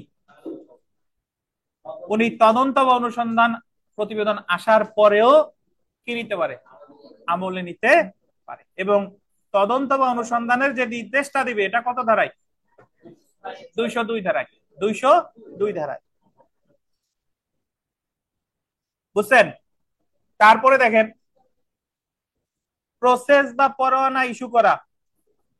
প্রসেস মানে, প্রসেস ইস্যু মানে হলো সমন বা পরোয়ানা। 204 আমরা এটা পড়ে ফেলেছি। 204 এর সম্পর্ক কার সাথে, 190 এর সাথে। 190তে আমলে নেওয়া মানেই কি ইস্যু করছে, সমন অথবা ওয়ারেন্ট। তারপরে দেখেন, খারিজ। আপাতত মনে রাখেন 203 ধারা খারিজ করতে পারে। খারিজ অর্থ কি, উনি ওই মহিলার জবানবন্দি নেওয়ার পরে মনে হয়েছে যে এরকম কোন ঘটনার সত্যতাই নাই, যৌতুকের মতো কোনো ঘটনা ঘটে নাই, তাহলে উনি সরাসরি খারিজ করে দিবে কত ধারায়, 203 ধারায়। 200, অথবা উনি যখন তদন্ত বা অনুসন্ধানের নির্দেশ দিল, যখন তদন্ত বা অনুসন্ধান রিপোর্টটা আসলো, তখনও যদি পড়ে মনে হয় যে এরকম কোনো ঘটনা ঘটে নাই, সেক্ষেত্রেও খারিজ করবে কততে, 203 ধারায়। বুঝেছেন। তাহলে 200 ধারায় জবানবন্দি নেওয়ার সাথে সাথে খারিজ করতে পারে, অথবা কি, অনুসন্ধান বা তদন্ত প্রতিবেদন আসার পরেও খারিজ করতে পারে। এবং এতক্ষণ পর্যন্ত যতগুলা পড়লাম এটা কোনোটাই করতে ম্যাজিস্ট্রেট বাধ্য না। ওনার ওই সংশ্লিষ্ট মামলার জবানবন্দি নেওয়ার পরে ওনার কাছে যেটা যৌক্তিক যৌক্তিক মনে হয় সেটা করবে। তার মানে উনি ইচ্ছা করলে আমলে নিতে পারে, আমলে নেওয়া মানে সমন অথবা ওয়ারেন্ট। উনি আমলে না নিয়ে উনি তদন্ত বা অনুসন্ধানের নির্দেশ দিয়ে উঠতে পারে কততে, 202। উনি তদন্ত বা অনুসন্ধানের নির্দেশ না দিয়ে উনি সরাসরি খারিজও করতে পারে কত, 203। পারে কিনা বলেন? কোনটা করবে কিনা এটা কার ক্ষমতা? ম্যাজিস্ট্রেটের ক্ষমতা। জি। তারপরে দেখেন নালিশ ফেরত, ধারা 200 কত, 1। 201-এ বলেছে যে আপনার কাছে যখন নালিশ করলো, যদি দেখেন যে এই মামলাটা বিচার করার এখতিয়ার আপনার নাই, ধরেন মামলা হচ্ছে পল্টন থানার, কিন্তু মানে মামলা হচ্ছে ঘটনা ঘটছে পল্টন থানায়, ঢাকায় ঘটছে, কিন্তু আপনি মামলা করতে আসছেন গাজীপুরের কোর্টে, তাহলে ওটা বিচার করার এখতিয়ার গাজীপুরের ম্যাজিস্ট্রেটের আছে? নাই। বা গোপালগঞ্জের প্রেক্ষাপট যদি বলি, গোপালগঞ্জের একটা থানা গোপালগঞ্জ সদর, ঘটনা ঘটছে টুঙ্গিপাড়া, এখন মামলা তাহলে করতে হবে টুঙ্গিপাড়ার ম্যাজিস্ট্রেটের কাছে, কিন্তু আপনি মামলাটা করেছেন গোপালগঞ্জের ম্যাজিস্ট্রেটের কাছে, তাহলে উনার কি এটা বিচারের এখতিয়ার আছে? নাই। তাহলে উনি এই নালিশি দরখাস্তটা ফেরত দিবে কত ধারায়, 201 ধারায়। যেরকম বিধান আছে দেওয়ানি কার্যবিধির 27-10 বিধিতে, আরজি ফেরত, আরজি ফেরত। আচ্ছা, আপনাদের মানে আমি একটা কথা বলি, সেটা হলো অনলাইন অফলাইন যারা আছেন, ধরেন আপনি যখন আমরা একটা টপিক পড়তেছি তখন আপনি ধরে নিবেন যে এই জিনিসটা আমি নতুনই শিখতেছি, যতই আপনার আগে থেকে কি থাক না কেন, পড়া থাক না কেন, আপনি আপনি এর আগে যা যা পড়ছেন সেই বিষয়ের প্রশ্ন এখানে করবেন না। কারণ এই জায়গা যা পড়তেছি ধরে নিবেন যে 200 ধারাটা আমি জীবনে প্রথম শুনলাম, 201 ধারাটাও কি প্রথম শুনলাম, এর আগের কোনো প্রশ্ন আপনি করবেন না। কেন করবেন না? এই জিনিসটা আমরা সামনে গিয়ে পড়বো। আপনি যদি আগের ধারা থেকে প্রশ্ন করেন তাহলে যারা নতুন তারা তো এই জিনিসটা আপনার অনেক কথা ওই জায়গা কি বলা লাগবে, এবং ওই জিনিসটা আপনি ভুলে যাবেন। একজন প্রশ্ন করতেছে যে স্যার 201-এর বিষয়টা না 203-এর বিষয়টা কি 247 ধারার মতো কিনা, 247 ধারা এখনো পড়ি নাই। আপনি যদি ভেবে থাকেন যে আমি তো অনেক জানি, এখন এই জিনিস তো আমারে বারবার পড়তেছে, আপনার যদি শুনতে বিরক্ত লাগে তাহলে আপনি শুনেন না। বুঝতে পারছেন? আপনার যদি বিরক্ত লাগে শুনতে, তাহলে আমার পড়াইতে কি লাগতেছে? তাহলে আমি তো পড়াচ্ছি এমন ভাবে যে আপনি এই জিনিসটা এখনো কি জানেন না, এবং আপনারা সকল প্রকার তথ্য দেওয়া হচ্ছে আমার কর্তব্য। তো যারা যারা এই যে মিঠুন বিশ্বাস, আপনি জিজ্ঞাসা করছেন 203-এর সাথে 247, কেন আপনি 247 আনলেন? 247 কি আমরা এখনো পড়াইছি? তো 247 ধরে নেবেন আমরা এখনো কি জানি না, যা পড়াই নেই তাই কি জানি না। হ্যাঁ হ্যাঁ হ্যাঁ, জি। আচ্ছা দেখেন, আচ্ছা দেখেন, তাহলে ম্যাজিস্ট্রেটের অপশন আছে 200 ধারায় জবানবন্দি নেওয়ার পর ওনার আমলে নিতে পারে। আমলে নেওয়া মানেই 204-এর সমন অথবা ওয়ারেন্ট। উনি তদন্ত অনুসন্ধান করতে পারে 202-এ, উনি খারিজ করতে পারে 203-এ, এবং নালিশ ফেরতও দিতে পারে কততে, 201-এ। 200 এখন খারিজের ক্ষেত্রে আমরা আর একটা ধারা দেখছি 204-3 লেখা আছে না? 204-3 না থাকলে সমস্যা নাই, সামনে গিয়ে পড়বো। না, লেখা লাগবে না, লেখা লাগবে না, শুনেন। খারিজ 203-এও আছে, 204-3-এও আছে। যখন কোন মামলা আমলে নিছে, আমলে নেওয়ার পরে ওই সমন বা ওয়ারেন্ট ইস্যুর জন্য প্রসেস ফি দেওয়া লাগে। কি দেওয়া লাগে? প্রসেস ফি। যদি কেউ প্রসেস ফি না দেয় তাহলে তার মামলা খারিজ করে 204-3। 204-3, তাহলে এটা সামনে পড়বো। 203-এও খারিজ আছে, 204-3-এও খারিজ আছে। এখন এই যে যতগুলা আমরা পড়লাম, এই সবগুলা ছাড়াও ম্যাজিস্ট্রেটের আরো একটা ক্ষমতা আছে। উনি ইচ্ছা করলে কোন মামলা উনি এফআইআর হিসেবে রেকর্ডের নির্দেশ দিবেন যে এটা সিআর ফরম্যাটে হবে না, এটা হবে জিআর ফরম্যাটে। ওনার কাছে ধরেন কিছু কিছু মামলা আছে, এই সকল মামলা কখনোই সিআর ফরম্যাটে হয় না, মানে হয় না মানে এই না যে উনি শেয়ার মামলা হতে পারে না, হতে পারলেও এটা শেয়ার ফরম্যাটে হয় না। হত্যা মামলা, হত্যা মামলা থানায় নেয় নাই, রেকর্ড করে নাই, আপনি নালিশি মামলা করবেন কোথায়? কোর্টে। কোর্টে গিয়ে জবানবন্দি নিবে কত ধারায়? 200 ধারায়। 200 ধারায় জবানবন্দি নেওয়ার পরে হত্যা মামলা কখনোই উনি সিআর ফরম্যাটে রেকর্ড করবেন না। উনি তখন ওই যে থানার ঘটনা সেই জায়গার থানার ভারপ্রাপ্ত কর্মকর্তারা নির্দেশ দিবে এফআইআর হিসেবে রেকর্ডের জন্য 156-3। 156 কত বলেন? এখন তাহলে আমরা আরো একটা বিষয় জানলাম, সেটা হলো 156-3 আদেশ দিতে পারে কিসের জন্য? এফআইআর হিসেবে রেকর্ডের জন্য। আচ্ছা, এখন এফআইআর হিসেবে রেকর্ডের আদেশ কেন দিল বলেন?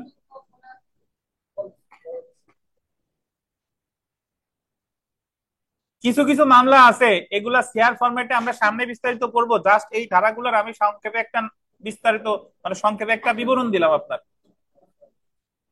সিআর মামলার ক্ষেত্রে যারা কোর্টে যান বা ফরম্যাট দেখছেন, সিআর মামলার ক্ষেত্রে লেখা থাকে বাদীর নাম, আসামির নাম, সাক্ষীর নাম। বুঝতে পারছেন? ধরেন বাদী থাকে একজন, আসামি থাকে 4-5 জন বা যতজন থাকে ততজন, সাক্ষী যতজন থাকে ততজন। সিআর মামলার ক্ষেত্রে যে কয়জন আপনি আসামি লিখছেন সেই কয়জনই আসামি, নতুন করে আর আসামিরে ঢুকানোর কোনো কি নাই, সুযোগ নাই। মানে আপনি যদি 5 জনের বিরুদ্ধে মামলা করেন, ওই 5 জন আসামির বিরুদ্ধেই কি হবে? বিচার হবে। কিন্তু থানায় যে জেনারেল ডায়েরি মানে সরি এফআইআর এর মাধ্যমে যে মামলা হয়, এই মামলায় আপনি যে কয়জন আসামির নাম লেখেন না কেন, ভবিষ্যতে আরো আসামিদের অন্তর্ভুক্ত করতে পারে। বুঝতে পারছেন? তো তো এই কারণে যদি হত্যা মামলা একটা বড় অপরাধ না, তো হত্যা মামলায় যদি আপনি শেয়ার ফরম্যাটে হয়, তাহলে যে কয়জন আপনি আসামি দিলেন সেই কয়জন আসামিরই বিচার হবে। পরে যদি জানাও যায় যে অমুক হত্যার সাথে জড়িত, তারে কিন্তু আর ঢুকানোর কি নাই, সুযোগ নাই। বুঝতে পারছেন? তো এই কারণে গুরুতর অপরাধ যেগুলা সেগুলার মামলা সিআর ফরম্যাটে হয় না, এগুলো হয় কি ফরম্যাটে? জিআর ফরম্যাটে, যাতে জিআর মামলার ক্ষেত্রে রিমান্ডের আবেদন করা যায়, সিআর মামলার ক্ষেত্রে রিমান্ডের আবেদন করা যায় না।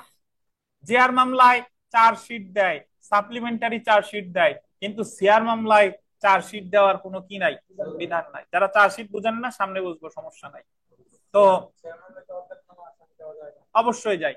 শেয়ার মামলায় অজ্ঞাতনামা আরো কয়েকজন দেওয়া যায়, কিন্তু কাজ হয় না। ঠিক আছে?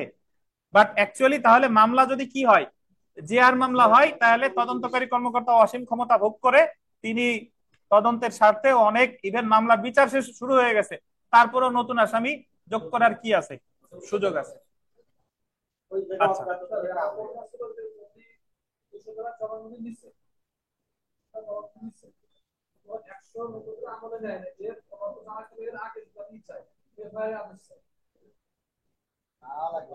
দিন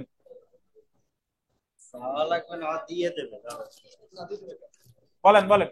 স্যার আমার প্রশ্নটা হচ্ছে, যদি আমি ম্যাজিস্ট্রেটের কাছে আমি এফআইআর চাই, তাহলে প্রথমে তো স্যার ম্যাজিস্ট্রেট 200 ধারা জবানবন্দি নিবেন।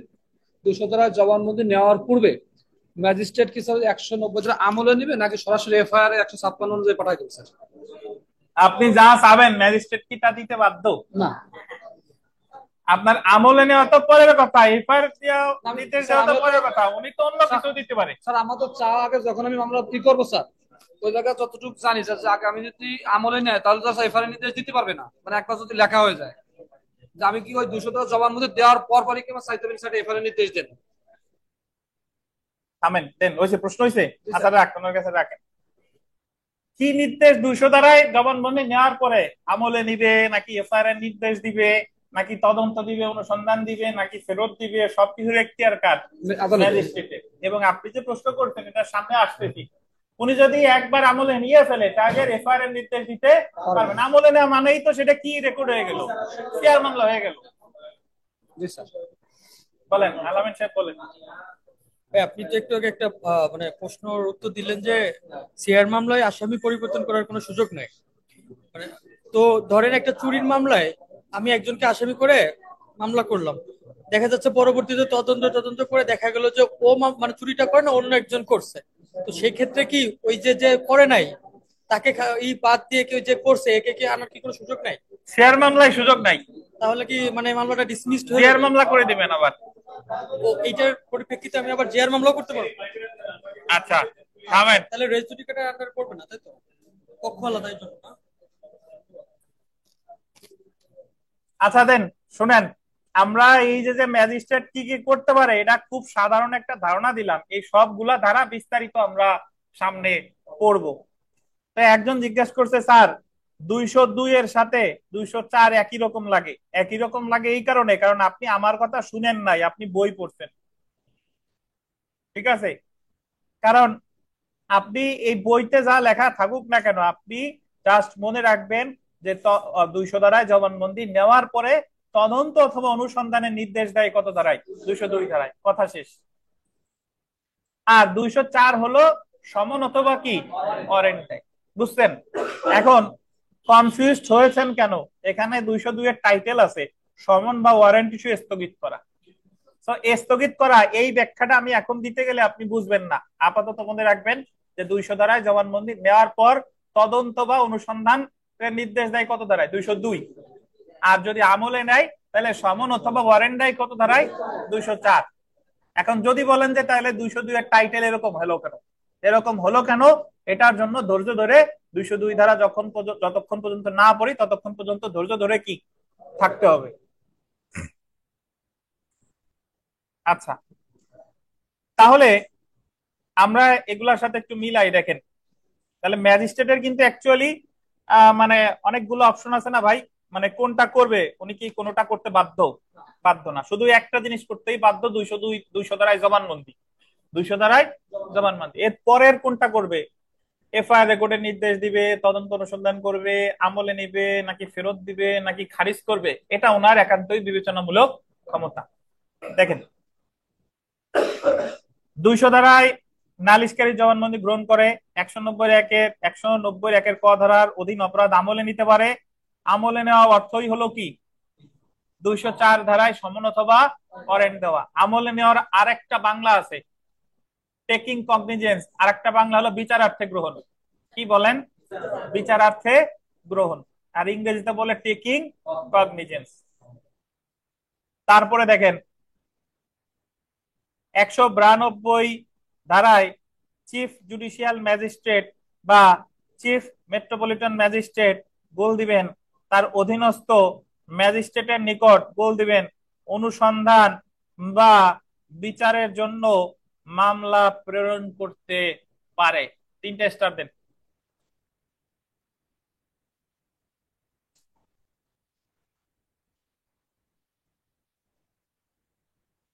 একটা জিনিস একটু জানা দরকার, শুনেন। লোকাল আদালতগুলোতে, আমি যদি গোপালগঞ্জের কথা বলি, প্রতি মাসে চিফ জুডিশিয়াল ম্যাজিস্ট্রেট ভাগ করে দেয় যে গোপালগঞ্জের আমলি আদালত কোন ম্যাজিস্ট্রেট করবে, তারপরে কোটালীপাড়া কে করবে, বিভিন্ন থানা ভাগ করে দেয় যে অমুক অমুক ম্যাজিস্ট্রেট হচ্ছে আমলি আদালত করবে। ঠিক আছে, কিন্তু হ্যাঁ, ফৌজদারি কার্যবিধি অনুসারে মামলা আমলে নিতে পারে কে, এই ব্যাখ্যাটা দেওয়া হয়েছে 190 ধারায়। মানে কার কোন ধরনের ম্যাজিস্ট্রেটের কাছে মামলা করা যায়, একটু মনোযোগ দিয়ে শুনেন। যদি জেলা পর্যায়ের কথা বলি তাহলে চিফ জুডিশিয়াল ম্যাজিস্ট্রেট বা প্রথম শ্রেণীর ম্যাজিস্ট্রেট বা বিশেষ ক্ষমতা প্রাপ্ত অন্য কোনো ম্যাজিস্ট্রেট, এই 3 জনের কাছেই মামলা করা যায়। এছাড়া অন্য কারো কাছে আপনি মামলা করতে পারবেন না। কে কে? চিফ জুডিশিয়াল ম্যাজিস্ট্রেট, প্রথম শ্রেণীর ম্যাজিস্ট্রেট বা কে বিশেষ ক্ষমতা প্রাপ্ত অন্য কোনো ম্যাজিস্ট্রেট। তাহলে যদি বলে যে দ্বিতীয় এবং তৃতীয় শ্রেণীর ম্যাজিস্ট্রেট কি অপরাধ আমলে নিতে পারে কিনা, প্রথম উত্তর হচ্ছে না। তবে পারে যদি তারে ওই যে বিশেষ ক্ষমতা দেয়। বুঝতে পারছেন? তাহলে গোপালগঞ্জের বা জেলা পর্যায়ে সাধারণত মামলা করা যায় চিফ জুডিশিয়াল ম্যাজিস্ট্রেটের কাছে, প্রথম শ্রেণীর ম্যাজিস্ট্রেটের কাছে, অথবা কি বিশেষ ক্ষমতা প্রাপ্ত অন্য কোনো ম্যাজিস্ট্রেট। বুঝেছেন? আর মেট্রোপলিটন এলাকায় যদি যাই তাহলে পারেন হচ্ছে চিফ মেট্রোপলিটন ম্যাজিস্ট্রেট এবং মেট্রোপলিটন ম্যাজিস্ট্রেট। বুঝছেন? এখন যদি কখনো আমলি আদালত করে, মানে যদি আপনি মামলাটা করেন চিফ জুডিশিয়াল ম্যাজিস্ট্রেটের কাছে বা চিফ মেট্রোপলিটন ম্যাজিস্ট্রেটের কাছে, তখন তিনি ওই মামলাটা আমলে নেওয়ার পরে ওই মামলাটা অনুসন্ধান বা বিচারের জন্য তার অধীনস্থ ম্যাজিস্ট্রেটের কাছে প্রেরণ করতে পারে 192 ধারায়। 100 ধরেন আপনি ওই যে 190 200 ধারায় যে মহিলাটা মামলাটা করলো, ওই মামলাটা যদি উনি করে থাকে চিফ জুডিশিয়াল ম্যাজিস্ট্রেটের কাছে, তাহলে চিফ জুডিশিয়াল ম্যাজিস্ট্রেট ওই মামলাটা আমলে নিয়ে, অবশ্যই কি নিয়ে, আমলে নিয়ে, তিনি এই মামলাটা তার অধীনস্থ মানে হলো যারা ওনার অধীনে কাজ করে, অধীনস্থ ম্যাজিস্ট্রেটের কাছে পাঠাই দিবে 192 ধারায়। কিসের জন্য?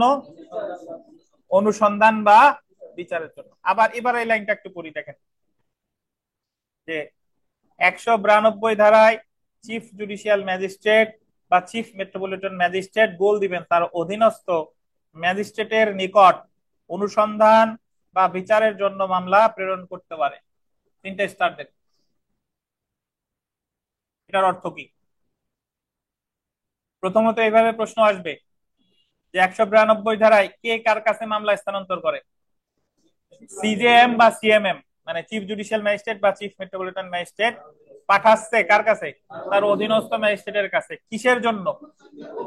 অনুসন্ধান বা বিচারের জন্য। এখানে একটু ব্র্যাকেটে লেখেন আমলে নেওয়ার পরে, আমলে নেওয়ার পরে।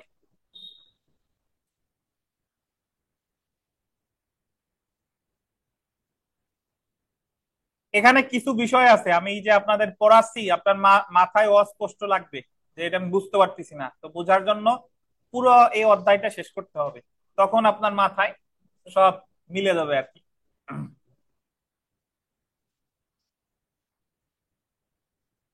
তো তারপরে দেখেন আমলযোগ্য অপরাধের ক্ষেত্রে অপরাধ আমলে না নিয়ে আন্ডারলাইন করবেন প্রাথমিক তথ্য বিবরণীভুক্ত করে তদন্তের জন্য এখতিয়ারভুক্ত থানায় প্রেরণ করতে পারে, আন্ডারলাইন করবেন 156(3). তিনটে স্টার দেন। এখন আবার কেউ প্রশ্ন করেন না যে স্যার 156(4) হলে কি 4টে স্টার দিতাম?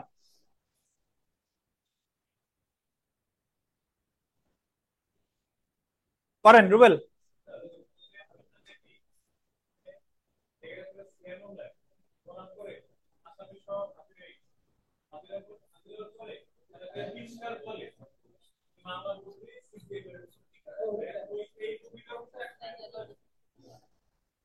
দিন করেন, প্রশ্ন করেন, প্রশ্ন করেন, করেন।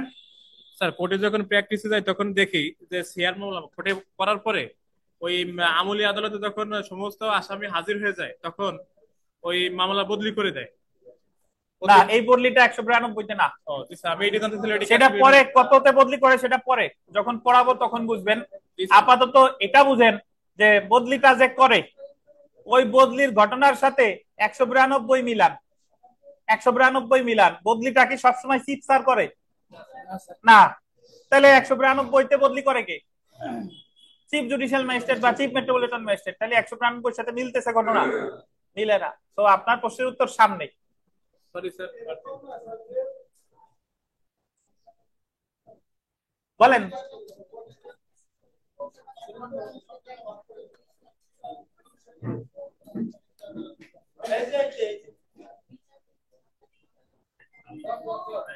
এই আসেন, আপনাদের প্রশ্নের উত্তর এটা না, সেটা সামনে গিয়ে বলবো। বলেন বলেন বলেন, দ্রুত দ্রুত। তৃতীয় শ্রেণীর ম্যাজিস্ট্রেট কি বিশেষ ক্ষমতা দিলেও কি আমলে নিতে পারে 190 ধারা অনুযায়ী? পারে, পারে না? তৃতীয় শ্রেণীর ম্যাজিস্ট্রেটরাও বিশেষ ক্ষমতা দিলে আমলে নিতে পারে, এটা সামনের। নানা ক্লাস শেষ না, আমার ল্যাপটপে টেকনিক্যাল সমস্যা হয়েছে, বন্ধ হয়ে গেছিল ক্লাস, এখনো আর একটু বাকি আছে। দেখেন